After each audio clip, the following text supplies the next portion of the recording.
I've come to the conclusion that there are generally 3 reasons why things go wrong. Sometimes it's simple misfortune. You can't do much about that one. Other times it might be the result of a bad decision. You can try to be smarter, more careful, or more prudent, but you'll still hit your limit at some point. And that leaves us with the 3rd reason. It's always an asshole. Assholes are the most common reason things go wrong in our society. But what is an asshole? There's the obvious answer. An asshole is an asshole. We all know assholes, and we somehow know what an asshole is. But do we really know? Is an asshole the same as a jerk? Or a prick? Recently I found out that there's actually a scientific definition of an asshole. And not only that, there's a whole theory on assholes. So according to this theory, a person counts as an asshole when, and only when, he or she systematically allows him or herself to enjoy special advantages in interpersonal relations out of an entrenched sense of entitlement that immunizes him or her against the complaints of other people. So here's an example.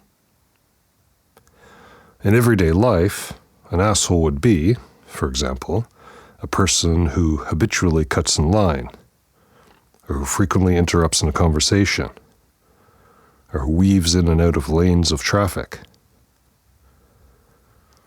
Sure, we all might get into an emergency situation where we need to cut in line, but that's something completely different. What I'm talking about here is someone who takes advantage for a different reason, out of a sense of entitlement.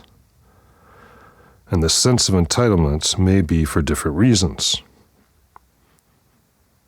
He or she might be convinced that their time is more valuable, or that they're too smart or too rich to wait for something.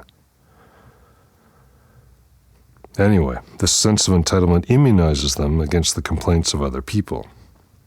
And this is also what distinguishes an asshole from a jerk, because a jerk knows that they've acted like a jerk and might even apologize later. An asshole never apologizes. In fact, they usually don't even understand why their behavior upsets others.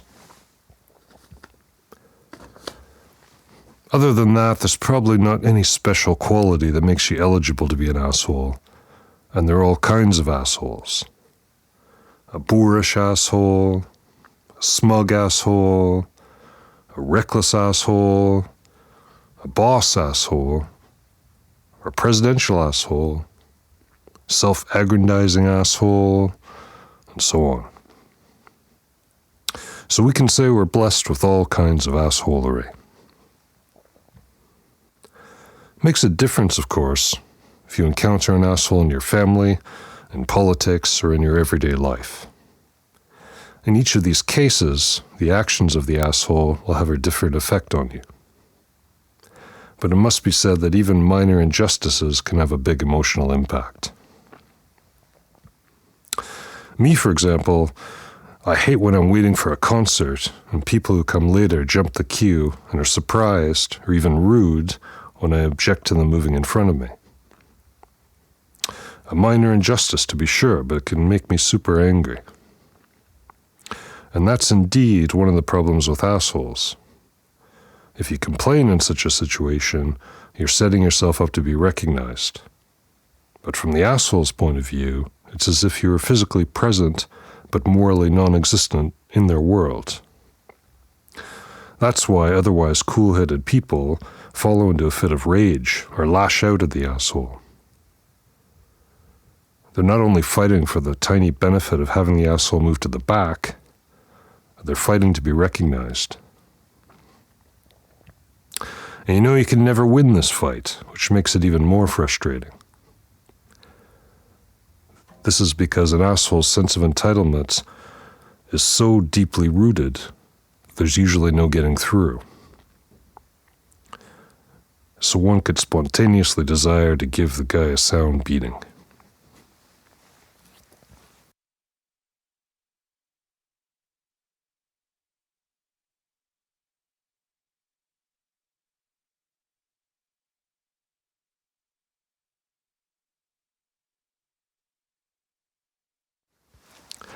Well, that's the everyday asshole, but what about if the asshole holds public office? It's one thing if someone overtakes you in line, it's another if you let an asshole rule your country. If you vote in an asshole, what you get is someone who frames everything around their own needs, their own desires, and their own maintaining of power. You basically elect someone who's there to preserve themselves, to protect themselves, often to achieve financial gain, and think of the world as one that operates according to the degree to which they can make themselves rich or solidify their power. But why would people vote for an asshole anyway? Well, there could be several reasons. One thing is that besides trying to make themselves rich, they're also trying to make their supporters rich.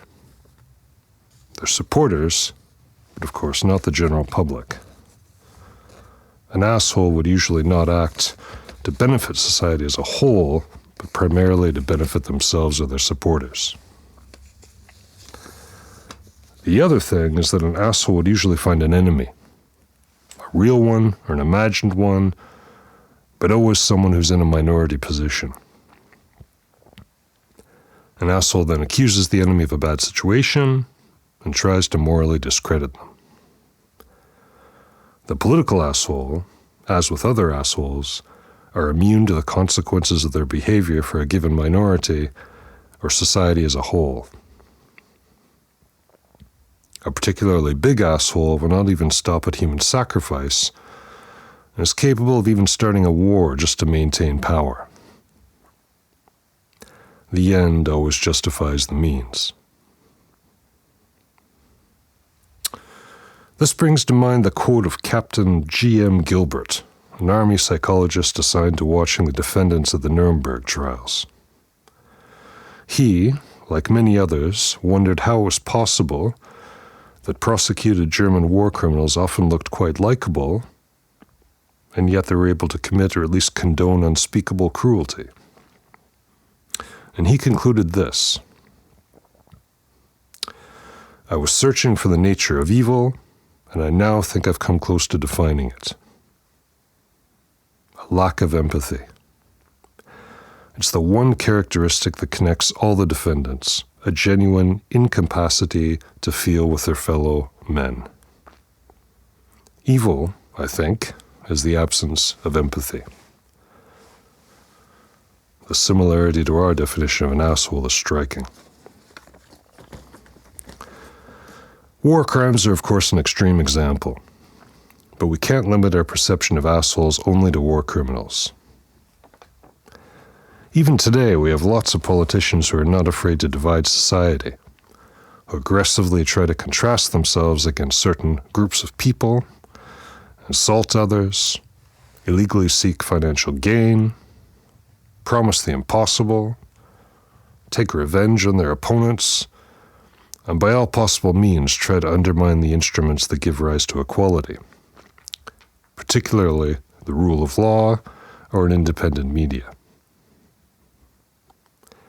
The real danger is that some of them are quite funny. Interesting leaders, good speakers, are rich and financially successful, and that makes them attractive. If you don't belong to the group they're attacking, it can be easy to get fooled and lured in. So how are we supposed to deal with an asshole? We surely don't have to stand up to everyone. You have to pick your battles. To start with, don't support them even if it doesn't affect you. However funny or attractive an asshole might be aware that his or her behavior hurts others and therefore doesn't deserve your support. Don't excuse their behavior. An asshole is an asshole precisely because they know how to behave, but they refuse to. Thirdly, whenever you find yourself in a situation where you can sanction the behavior of an asshole, whether by limiting their space to express themselves, by not voting for them in an election, or by standing up for the person who is negatively affected by their behavior, use this opportunity. And finally, don't be disappointed if your actions have only a limited impact. Life affords us only so much time, and there are much better things to do with it than to try to attain perfection in the art of asshole management.